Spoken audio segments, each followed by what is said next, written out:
Friends and family of Congressman John Lewis are gathering in Atlanta this morning for the funeral of the civil rights icon. Former Presidents Barack Obama, George W. Bush, and Bill Clinton, along with House Speaker Nancy Pelosi, quite a distinguished lineup, are set to speak at the historic Ebenezer Baptist Church today. The church, as you've heard, has played a key role in the civil rights movement. The Reverend Dr. Martin Luther King Jr. served as a co-pastor with his father until his death in 1968.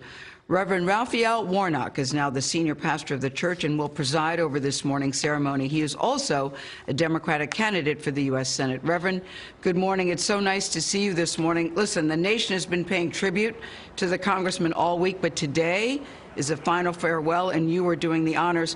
How would you describe, what do you want us to remember, and how would you describe your friend? Good morning, Gail. It's great to be here with you. One of the great honors of my life has been to serve as the senior pastor to John Lewis, a true American patriot who sacrificed it all because he believed in the promise of our American democracy.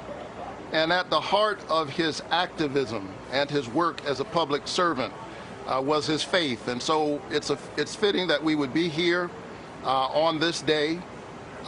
His work and his life's mission and his perspective began at church in Troy, Alabama, and we're grateful to be with him and his family as he's crossed that final bridge into eternity. Yeah, he walked. People who know him say he walked and lived his faith. When did you all first meet for the first time, and what do you remember about him? Yes, I first met John Lewis as a student at Morehouse College. Some of the students had planned a protest. I was president of the chapel assistants at the Martin Luther King Jr. International Chapel on the campus of Morehouse College. And we invited some of the influencers and leaders in our community to join the students in the protest. We invited city council persons and others.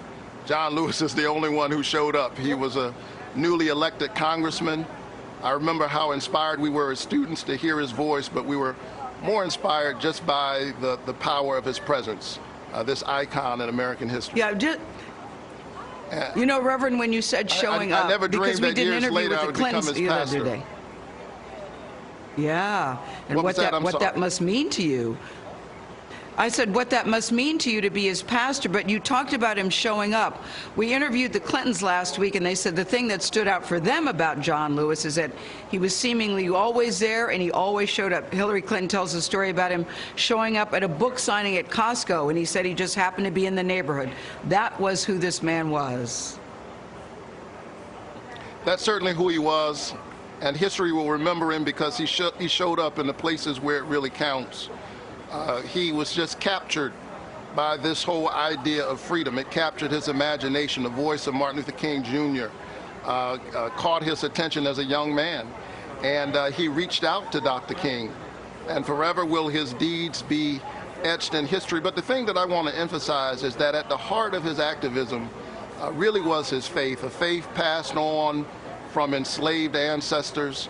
And so when you see a man stand up to Jim Clark, when you see someone go on a bridge knowing that they are facing violence and brutality, he did that because his faith represented a kind of spiritual power shaped by suffering, a moral audacity that transcended human station and called on human law to more closely align itself with the law of love. All of us are better because John Lewis came our way. As a young man, he wrestled with a call to ministry, but instead of preaching sermons, he, in a real sense, became a sermon. Reverend, how was he able to do this with no bitterness? He talked about being beaten. He talked about almost losing his life. He had been arrested several times. We often say he loved the country when they didn't love him back. And he had no bitterness. How was he able to do that? Well, you know, he often said that he didn't, well, Dr. King used to say that love is too heavy a burden to bear. And John Lewis internalized that. He believed it. And here we are all of these days later. John Lewis passed away almost a couple of weeks ago. And there's so much going on in the news cycle, and yet a whole nation pauses to remember him. It's because he wasn't a transactional politician. He was a transformational figure who brought all that he could bring to the promise of democracy. He kept his eye on the prize. And he used to say to me all the time, keep your eyes on the prize. Yeah, he left a great lesson for all of us. You know, did you see his op-ed this morning in the New York Times? This is something that stuck out. When you see something that's not right, you must say something. You must do something. Democracy is not a state. It is an act, and each generation must do its part to help build what we called a beloved community. I love that part of the piece. That's John Lewis. That's John Lewis, and we've got to keep his work moving forward. A lot of folks are celebrating him right now, but the best way to honor him really is to reauthorize the Voting Rights Act.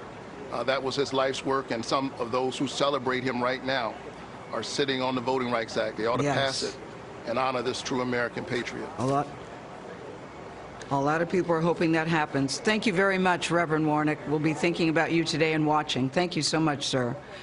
We'll bring you Congressman John Lewis's funeral and a CBS News special report. It starts at 10:45 Eastern Time, 9:45 Central, right here on CBS, and of course on our streaming service at CBSN.